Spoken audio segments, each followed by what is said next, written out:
बिस्मिल्लाहिर्रहमानिर्रहीम।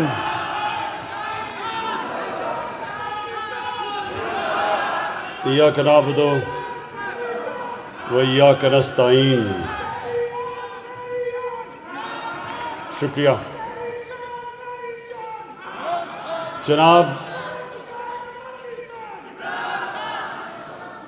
जनाब अली ज़फ़र साहब और ILF के सारे पाकिस्तान से जो मेरे तहरीक इंसाफ के वकील आए हुए हैं, मैं आप सबको खुशामदीद कहता हूँ और इस शानदार इस्तकबाल का आपका शुक्रिया अदा करता हूँ।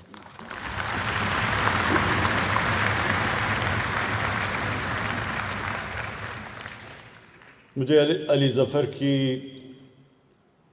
जो उन्होंने मुख्तसर तकरीर की, मुझे जो चीज़ पसंद आई, इन्होंने हज़रत अली रज़ी अल्लाह ताला का, इन्होंने जो उनका कॉल था कि कुफ्र का निज़ाम चल जाएगा, लेकिन एक निज़ाम जिसमें नाइंसाफ़ी और जुल्म हो वो नहीं चल सकता।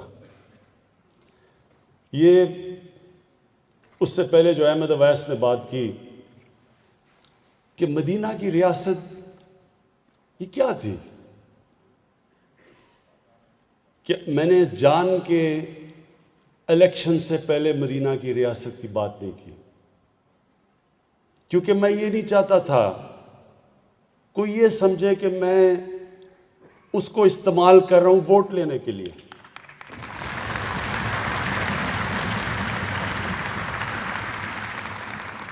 लेकिन जब हमारी गवर्नमेंट आई तो मैं हर वक्त लोगों को बताता हूं कि जब तक हम उस विजन की तरफ नहीं जाएंगे, वो जो नजरिया था पाकिस्तान का, जो कायदे आज़म ने बार बार उन्होंने कहा, उनसे जब पूछा कि पाकिस्तान की कॉन्स्टिट्यूशन क्या होगी, उन्होंने कहा हमारी कॉन्स्टिट्यूशन 1400 साल पहले बन गई थी।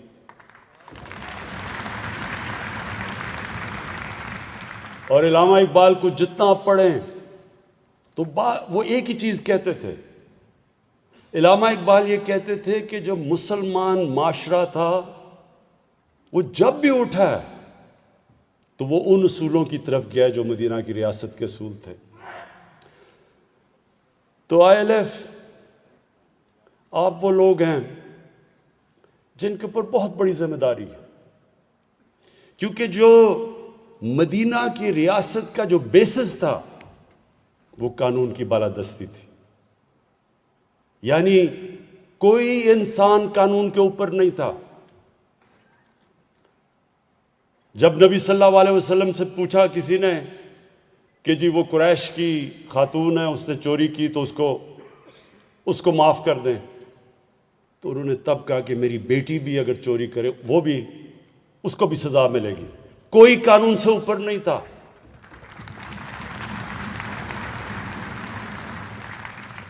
ये याद रखें, ये एक सिविलाइज्ड सोसाइटी का बुनियाद है कानून की बालादस्ती। कोई सोसाइटी जिसके अंदर कानून की बालादस्ती नहीं है, रूल ऑफ लॉ नहीं है, कभी मुकाबला नहीं कर सकती उस माशरे का जिसमें रूल ऑफ लॉ है। मुसलमानों से पहले रोमन्स दुनिया की सुपर पावर थे, रोमन लॉ था। बाकियों को वो बार्बेरियंस कहते थे क्योंकि उनके पास कानून नहीं था। ग्रीक्स उससे पहले थे, उनकी सिटी स्टेट्स थी, डेमोक्रेटिक थी, कानून था, वो आगे निकल गए दुनिया से। जब मुसलमानों का अरूज हुआ तो मैं इसलिए बार बार अपनी यूथ को कहता हूं, नौजवानों को कहता हूं, वो स्टडी करें, वो तारीख का हिस्सा है, वो कोई मिथोलॉजी नहीं है। एक 623 को क्या था, हिजरत हुई, उसके बाद क्या 625 को जंग बदर हुई, 636 को रोमन एम्पायर बैजेंटाइन यारमुख की जंग के अंदर हार जाता है। जो 625 सिर्फ 313 लड़ने वाले थे। 11 साल के बाद रोमन एम्पायर गिर जाता है, 12 साल के बाद पर्शियन एम्पायर उनके सामने गिर जाता है। तारीख का हिस्सा है।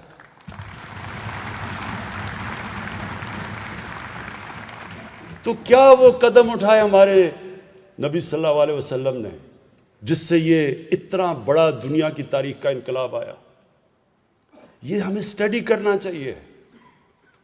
मैंने ये अपने हायर एजुकेशन को कहा है कि हमारी यूनिवर्सिटीज़ के अंदर पीएचडी स्कॉलरशिप दें, बताएं, हमारे नौजवान स्टडी करें, क्योंकि ये तारीख का हिस्सा है। क्या था वो इनकलाब, कैसे वो अरब जिनको पूछता कोई नहीं था, दो सुपर पावर्स थी, एक तरफ पर्शियन एम्पायर, दूसरी तरफ रोमन एम्पायर, वो क्या चीज़ उन्होंने की कि दुनिया की तारीख बदल गई। और ऐसा सारे साइंसदान मुसलमान सबसे अजीम दुनिया की कौम बन गई। तो ये बड़ा ज़रूरी है। इसलिए ILF, इसलिए अल्लाह कुरान में कहता है कि नबी सल्लल्लाहु अलैहि वसल्लम की ज़िंदगी से सीखो, उनकी सुन्नत पे चलो। उनकी सुन्नत पे जो इंसान चलेगा वो बड़ा इंसान बन जाएगा, क्योंकि उनसे बड़ा इंसान कभी आया ही नहीं है दुनिया में, ना आ सकता है।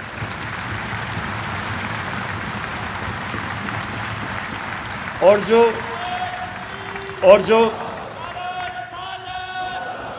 जो एक मिनट सुनो, और जो मदीना की रियासत थी, जो भी मुल्क उन उसूलों पे अमल करेगा वो ऊपर उठ जाएगा। इसलिए अल्लाह हमें कहते हैं कि उनके रास्ते पे चलो, उनसे सीखो, क्योंकि उनसे बड़ा रोल मॉडल कोई नहीं था। तो इसलिए हमें उसको स्टडी करना चाहिए। और उसमें जो नंबर 1 चीज़ हमें नज़र आती है, कानून की बालादस्ती। और इसलिए ये बड़ा इंपॉर्टेंट टाइम है पाकिस्तान में। ये आप सबको समझना चाहिए कि ये एक पाकिस्तान में फैसला कुन वक्त है। ये जो सारे बेरोजगार सियासतदान इकट्ठे हो गए हैं,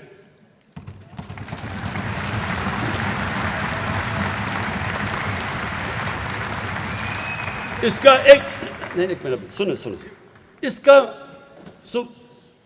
अब सब पूछें कि ये सारे इकट्ठे हुए क्यों हैं, और इसके अंदर आपको समझ आ जाएगा कि ये कितना फैसला कुन वक्त है पाकिस्तान में।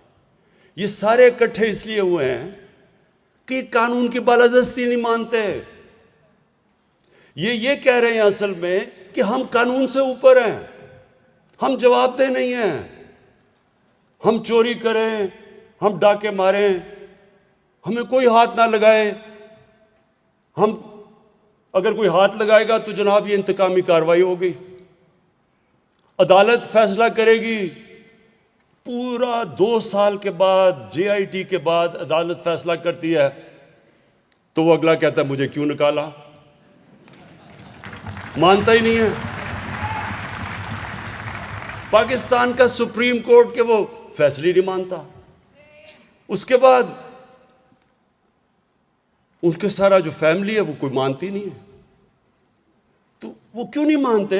क्योंकि वो असल में ये कह रहे हैं कि हम कानून के ऊपर हैं, पाकिस्तान का कानून हमारे लिए नहीं है, हम कोई ख़ास क्लास है, ये जो मर्जी करो मुल्क में। हम शुरू हुए एक फैक्ट्री से 30 फैक्ट्रियां बन गई, अरबों रुपया आ गया, बाहर प्रॉपर्टीज आ गई, लेकिन हमें कोई नहीं पूछ सकता। और ये है असल में, ये है फैसला कुल वक्त पाकिस्तान में। क्या ये क्लास जिन्होंने 30 साल से सिर्फ ये देख लेंगे 30 साल पहले इनके पास क्या था और आज क्या है, अगर ये क्लास ये समझ रही है कि सड़कों पर निकल के इमरान खान को ब्लैकमेल कर लेंगे, तो आपने अभी पहले देख लिया कि जलसे कितने बड़े बड़े हमने किए हैं। मैं ये सारे मिलके भी ये कोई 2 साल भी जलसे कर दें तो एक जलसा हमारा इनसे ज़्यादा था। और उसकी वजह है लोग निकलते हैं किसी मकसद के लिए, किसी नजरिए के लिए निकलते हैं। लोग निकलते हैं जुल्म का मुकाबला करने के लिए, लोग किसी की चोरी बचाने के लिए नहीं निकलते। खुद लंदन बैठा हुआ है, कारकुनों को कह रहे हैं जनाब आप जाके आप सड़कों पर निकलें और उसकी चोरी बचाएं। वो आप कीमे के नान भी खिला दें, वो फिर भी नहीं निकलेंगे। जबरदस्ती लोगों को पैसे, अच्छा मुझे ये भी पता है कि पैसे भी बड़े चलाने की कोशिश करेंगे, ये पैसे भी आ रहे हैं इनके लिए। मैं सारे इनके कारकुनों को कहता हूं पैसे भी खाएं, कीमे के नान भी खाएं, लेकिन आराम से घर बैठें। लेकिन मुझे एक इनका नया स्पोक्समैन बना है। अब मैं क्या कहूं, हमारे मिनिस्टर का भाई है, नहीं मिनिस्टर का भाई है, वो मुझे कहता, मैं देख रहा था किसी टीवी प्रोग्राम में, कहता कि नवाज शरीफ को उसने आयतुल्लाह खामोनी के साथ मिला दिया। कहता आयतुल्लाह एक सुन लो कहता कि आयतुल्लाह खामोनी भी बाहर चला गया था मुल्क से। अब वो देख रहा था, मैं उसको भी देख रहा हूं कि क्या ये लोगों को बेवकूफ़ समझते हैं, क्या ये समझते हैं कि लोगों को पागल बनाया जा सकता है कि आयतुल्लाह खामोनी भी बाहर गया था। आयतुल्लाह खामोनी को बाहर जबरदस्ती बंदूक की नोक पे भेजा गया था। यहां मिन्नतें कर करके बीमारियां हो गई, 6 बीमारियां हो गई, 12 बीमारियां हो गई।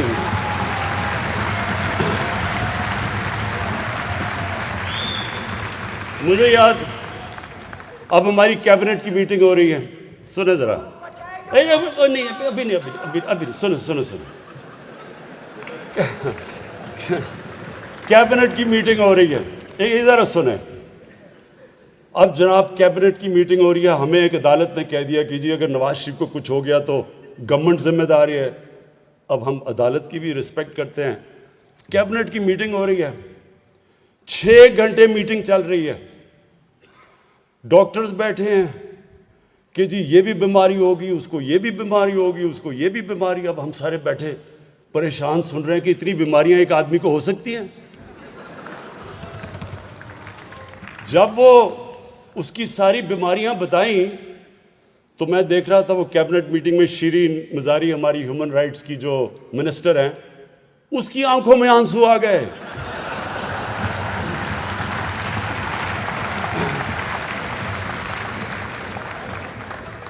अब जो भी शिरीन को जानती हैं, अगर शिरीन मजारी की आंखों में आंसू आ गए तो सोचें कि किस तरह की बीमारियां में बताई गई थी।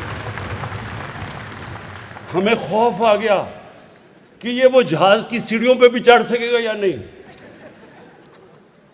और ये वो वहां जाके जैसी लंदन की हवा लगी, एक और नवाज शरीफ निकला है और उसको जुबैर कह रहे कि ये आयतुल्लाह खामोनी के साथ मुकाबला कर रहा है उसका।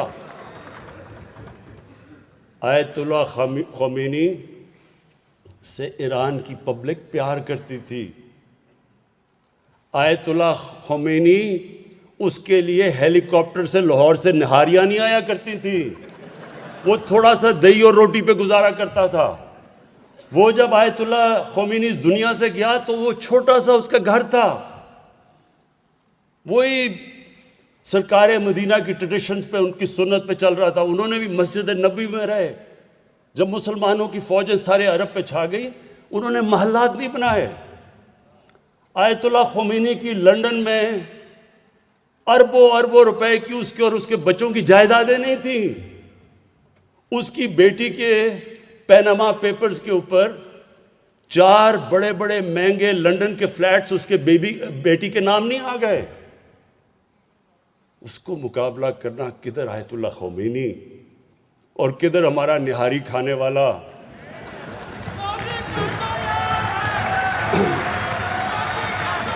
लेकिन सुनो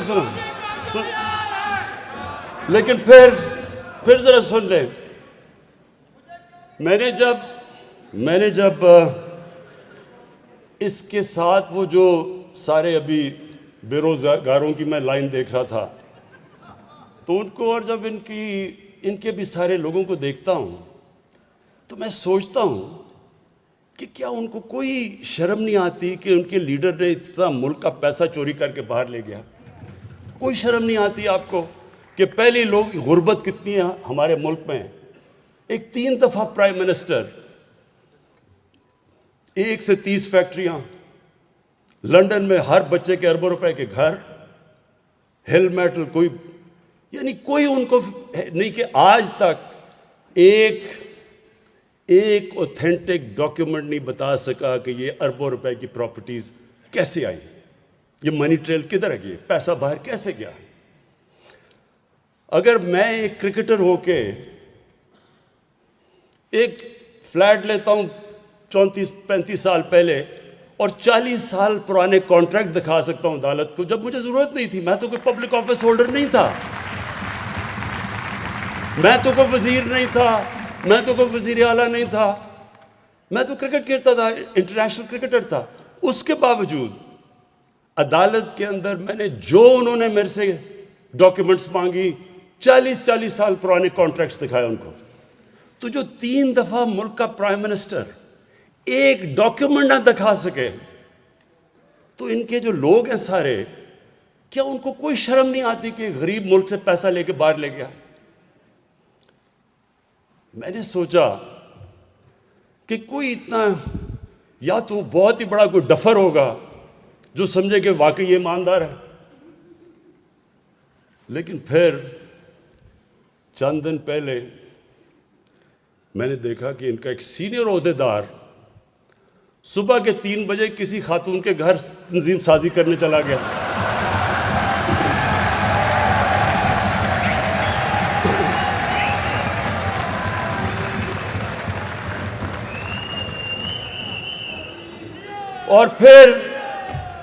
और बड़ा हैरान हुआ कि उस खातून के भाइयों ने मारा क्यों उसको। तो फिर मैंने सोचा कि वाकई इनकी पार्टी में ऐसे लोग हैं जो वाकई समझेंगे कि वो ईमानदारी से पैसा बाहर लेके गया। देखें, मेरे ILF के बाशऊर लोग, आप सब बाशऊर हैं, आप कानून जानते हैं, आप इस मुल्क की फ्यूचर हैं।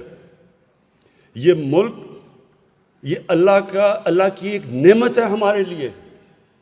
मैं आज आपको कह रहा हूं कि अल्लाह ने जो इस मुल्क पे हमें दिया है, हमें ही नहीं अंदाजा कि अल्लाह ने क्या क्या नेमतें बख्शी हैं। लेकिन अपने ज़हन में डाल लें कि कोई मुल्क तरक्की नहीं कर सकता जिधर रूल ऑफ लॉ नहीं होता। जिस मुल्क के और ख़ास तौर पे हुक्मरान अपने आप को कानून से ऊपर समझते हैं, वो मुल्क कभी आगे नहीं बढ़ सकता। स्विट्जरलैंड है, अमीर तरीन दुनिया का मुल्क है, कुछ भी नहीं है उस स्विट्जरलैंड के पास। हमारे ये जो नॉर्दर्न एरियाज के जो पहाड़ हैं, जो यहाँ जिसने भी ये पहाड़ देखे हैं, मैंने स्विट्जरलैंड देखा है, वो मुकाबला ही नहीं कर सकता जो खूबसूरती अल्लाह ने यहाँ दी है।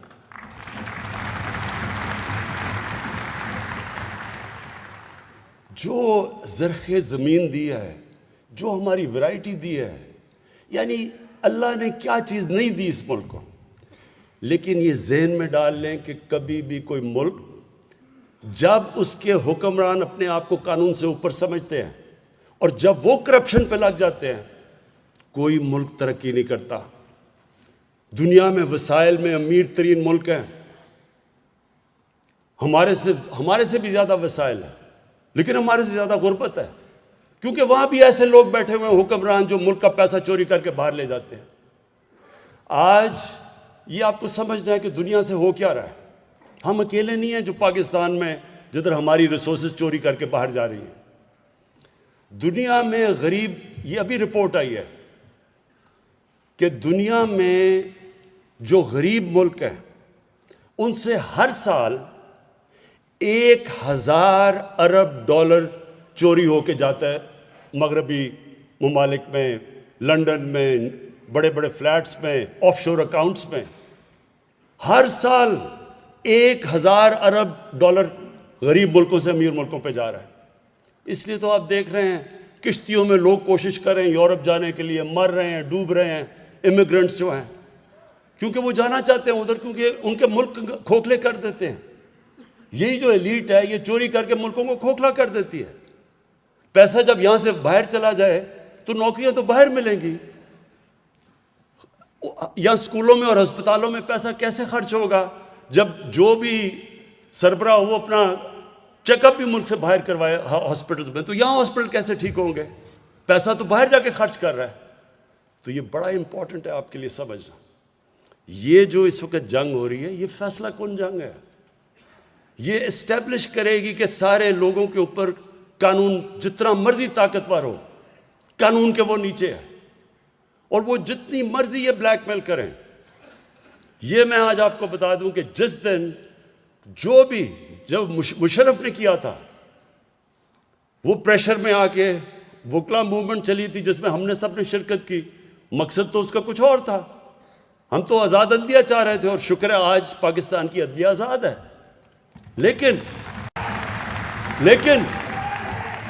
लेकिन उस प्रेशर में जनरल मुशर्रफ उस प्रेशर में आके एनआरओ दे गया दोनों को, और वो एनआरओज ने पिछले 10 साल में जो इस मुल्क के साथ किया है, इस मुल्क की जो इन्होंने माशियत तबाह की है, जो कर्जे चढ़ाए हैं, हमें आके कहते हैं कि जनाब आप जवाब दें। हमारे से पूछते हैं जब एक मुल्क, एक गवर्नमेंट जितना टैक्स इकट्ठा करती है साल में, उसका आधा टैक्स, उसका जो आधा पैसा है वो इनके लिए हुए कर्जों की किस्तों में चले जाते हैं, तो मुल्क आगे कैसे बढ़ सकता है? बताएं हम किधर से पैसा लाएं तालीम पे, सेहत पे, अस्पतालों पे? क्योंकि आधा तो पैसा उधर चले जाता है सीधा बाहर कर्जों की किस्तों पे। तो तब तो ये 10 साल में इनको कोई फिक्र नहीं हुई कि जनाब मुल्क तबाह हो रहा है। मिल के दोनों हुकूमत कर रहे थे, तब तो जमहूरियत भी नहीं खतरे में थी, माशियत भी नहीं खतरे में थी, जब कर्जे चढ़ा रहे थे। ख्वातीन हज़रात, इंशाअल्लाह आप ये अब देखेंगे कि ये जो पाकिस्तान जिधर अब पहुंच गया, इंशाअल्लाह आप देखेंगे ये, इसको कहते हैं टिपिंग पॉइंट। जो मुश्किल 2 साल थे वो बड़ी मुश्किलों से हमने निकाल लिए, बड़े बड़े इम्तिहान आए। हमें शुरू में तो डिफ़ॉल्ट से बचना पड़ा, उसके बाद ये जो कोविड का आया, सारी दुनिया में जो कोरोना का क्राइसिस आया, जिस तरह पाकिस्तान निकला है, वो जिस तरह अली ज़फ़र ने कहा है, WHO कह रही है कि पाकिस्तान उन 4 मुल्कों में से है जो सबसे बेहतरीन तरीके से वो कोविड से निकले हैं।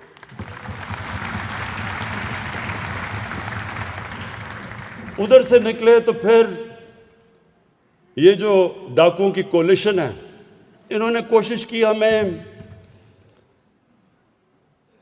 फैटिफ के कानून के ऊपर फंसाने की। उन्होंने कहा अगर आप फैटिफ पे अगर मैं ब्लैक लिस्ट हो जाते हैं तो पाकिस्तान के ऊपर सैंक्शंस लग जाएंगी, तो माशी तो तबाह हो जाएगी। तो फैटिफ को ब्लैकमेल उससे किया हमें एनआरओ लेने के लिए।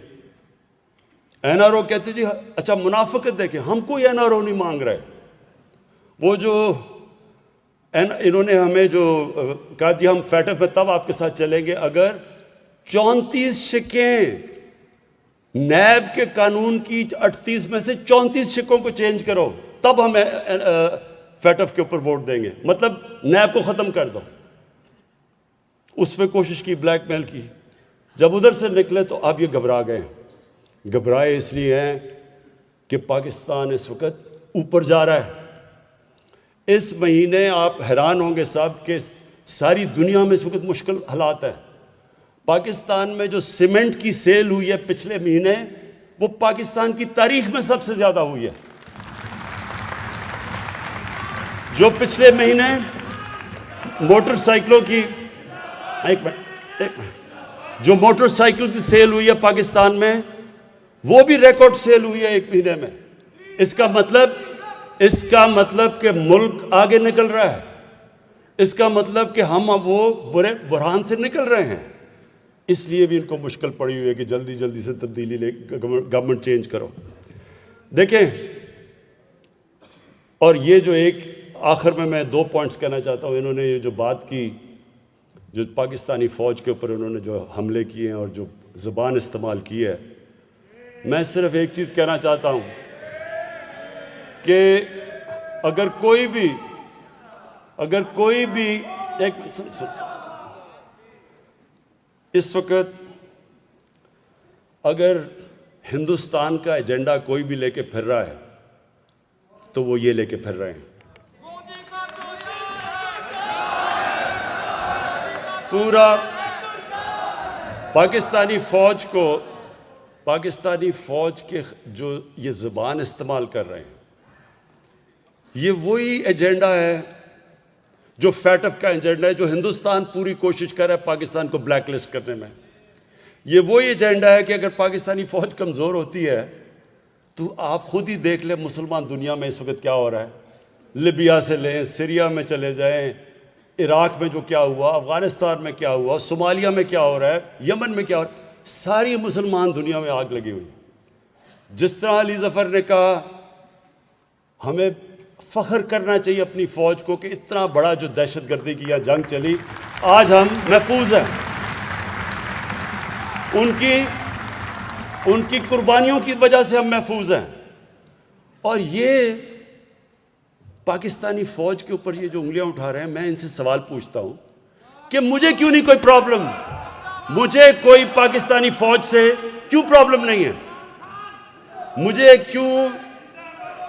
क्यों हर जगह पाकिस्तान की फ़ौज खड़ी है, पाकिस्तानी गवर्नमेंट के साथ, हर एजेंडा के साथ खड़ी है, हमें क्यों नहीं प्रॉब्लम? कौन सा मेरा मंशूर है जिसके पीछे हमारी फ़ौज ने मदद नहीं की, बल्कि उधर जिधर फ़ौज नहीं भी करती, मसलन कोरोना में उन्होंने हमारी मदद की, फ़ौज का तो काम नहीं था। हाँ, कराची में मदद की, जिधर बड़ा बचाया, जो नालों के अंदर उन्होंने फ़ौज की वजह से सफाई की, बच गया कराची। एक मिनट सुने प्लीज़ सुन लें। तो मैं ज़रा आज को बताना चाहता हूँ कि इनका मसला क्या और मुझे क्यों नहीं कोई मसला। ये आपने सबसे समझना है कि ये इशू है क्या। इशू ये है कि अगर आज इमरान खान पैसा बनाना शुरू कर दे और अगर मैं यहाँ से पैसा चोरी कर करके बाहर मनी लॉन्ड्रिंग शुरू कर दूँ, तो सबसे पहले हमारी ISI को पता चलेगा। क्यों पता चलेगा? क्योंकि ISI एक दुनिया की टॉप एजेंसी है, मानते हैं उसको।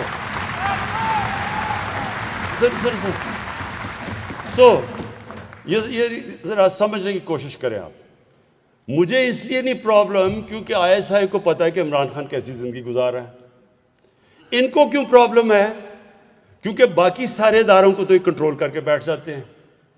जो सुप्रीम कोर्ट के अंदर जब वो केस चल रहा था पैनामा का, तो सुप्रीम कोर्ट के अंदर जस्टिस खोसा ने क्या कहा था? उन्होंने कहा सारे पाकिस्तान के इदारे मफलूज कर दिए गवर्नमेंट ने।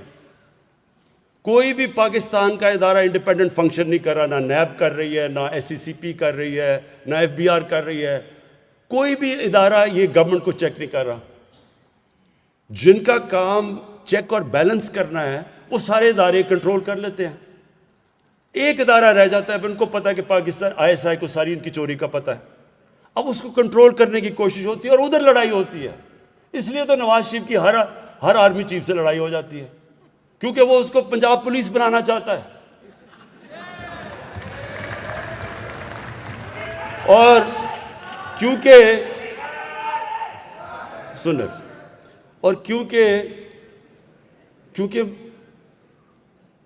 फौज को पता है, जब उनको पता चल जाता है वो जाके चुप करके बताते हैं इनको कि देखें जी आपने इधर इतनी कमीशन ले ली, उधर इतना पैसा बना लिया। तो ये उनको सारा वक्त डरे हुए होते हैं। तो जब नवाज शरीफ ने कहा ना कि जी वो मुझे एक ISI के जनरल ज़हीरुल इस्लाम ने कहा कि इस्तीफ़ा दो, क्यों उसने कहा और तुमने क्यों चुप करके सुन लिया? क्योंकि ज़हीरुल इस्लाम को पता था तुमने कितना पैसा चोरी किया हुआ है। और तो इसलिए आप समझ जाएं कि इसका मसला कोई डेमोक्रेसी नहीं है। डेमोक्रेसी तो मैं हूं, पाकिस्तान की सबसे ज़्यादा वोट लेके आया हूं, पाकिस्तान की तारीख में 5 हलकों से जीता हूं। और ये जो कहते हैं कि इलेक्शन में धांधली हुई, ज़रा कोई इलेक्शन का रिकॉर्ड तो देख ले 2013 का और 2018 का। सिर्फ रिकॉर्ड उठा के देख लें। 2013 में 140 तकरीबन पिटिशंस थी जिन्होंने इलेक्शन को क्वेश्चन किया 2013 में नेशनल असेंबली में, और 2018 में 90 थी, और 90 में से आधी तहरीक इंसाफ की थी। तो अगर पिटिशंस भी आधी आई, 50% कम आई हैं, उनमें से आधे पीटीआई थी। तहरीक इंसाफ कई जगह 50 वोट से हारी है, कई जगह 100 वोट से हारी है। तो अगर धांधली होती तो कम से कम हमें कोई कोलिशन की तो ज़रूरत ना पड़ती अब तक। पॉइंट मैं ये कह रहा हूँ कि हम पहले दिन से तैयार थे कि खोल दो इलेक्शन। इन्होंने तो 4 महीने हल्के कहे थे, 1 साल लगाया खोलने में, वो भी धरना देना पड़ा। तो हम तो पहले दिन, क्योंकि हमें पता है हमने धांधली नहीं की। तो मसला क्या है? मसला इनका ये है कि इन्होंने पूरी तरह अदलिया को भी बुरा भला, फौज को बुरा भला, गवर्नमेंट को बुरा भला, सिर्फ 1 पॉइंट एजेंडा है कि किसी तरह हम इनकी, क्योंकि ये कोई ख़ास कौम निकली है, चोरी भी कर दें तो इनको कुछ नहीं कहना, किसी तरह इनको एनआरओ मिल जाए। ये आज आपके सामने सबके मैं कह रहा हूँ, जिस दिन इनको एनआरओ मिला, ये अपने जहन में डाल लें, ये पाकिस्तान की तबाही होगी। पाकिस्तान इसके बाद नीचे जाएगा, पाकिस्तान में कानून की बालादस्ती ख़त्म हो जाएगी। अगर इनको एनआरओ देना है तो बेचारे गरीब लोग जो जेलों में घुसे हुए हैं, उनका क्या कसूर है? उनकी तो लाखों की चोरों में बेचारे वो जेलों में पड़े हुए हैं, और ये अरबों की चोरी वाले कह रहे हैं जी हमें माफ़ कर दो। तो आखिर में मैं उनको भी पैगाम देना चाहता हूँ कि आपने जो मर्जी करना है, जितने मर्जी जलसे करने हैं, जिधर आपने कानून तोड़ा, मैं आपको आज वाजे कर रहा हूं कि मैं सीधा, आप जेल में जाएंगे, और वो जेल में नहीं, अब वीआईपी जेल में नहीं जाएंगे, अब जाएंगे जिधर आम बेचारा गरीब आदमी, गरीब जिधर मुजरिम जाता है। और आप सबके लिए, मेरे आईएलएफ के दोस्तों, मैं आपको आखिरी 3 चीजें कहता हूं। 1, सुन लें।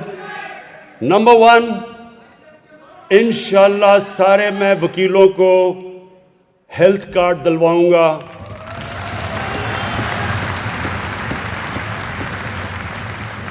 क्योंकि हमें पता है ज़्यादातर जो वकील वो मुश्किल मेहनत कश लोग हैं, और उनके लिए अगर एक घर में बीमारी हो जाए तो इंशाअल्लाह हम आईएलएफ को एक हेल्थ कार्ड, और इसके लिए पूरी हम तैयारी अली ज़फ़र के साथ हम कर रहे हैं। नंबर 2, जो हम अहमद अवैस ने कहा था कि घरों का, कि घर होना चाहिए, छत होनी चाहिए,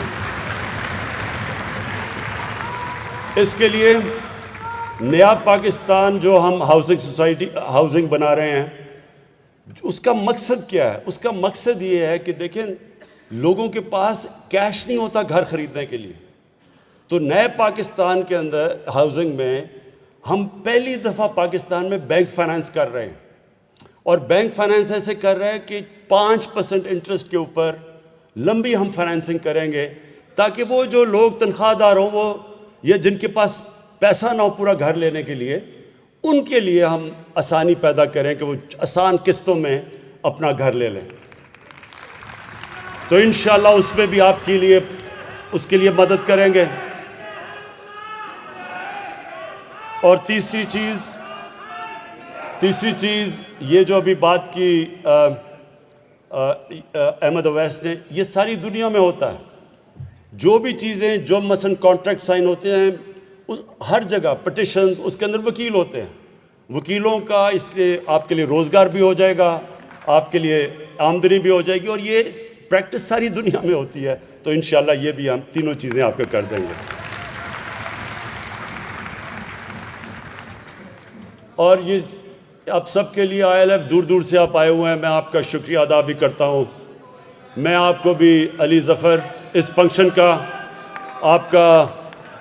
आपको खराज तहसीन पेश करता हूँ, और मैं ये चाहता हूँ कि आप सब पाकिस्तान के फ्यूचर लीडर्स बने, आप सब पार्टिसिपेट करें पॉलिटिक्स में।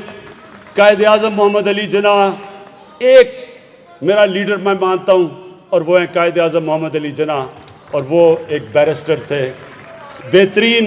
उन्होंने, कायद-ए-आज़म ने हमें असल में बताया कि पॉलिटिक्स क्या होती है, नज़रिया क्या होता है, ईमानदारी क्या होती है।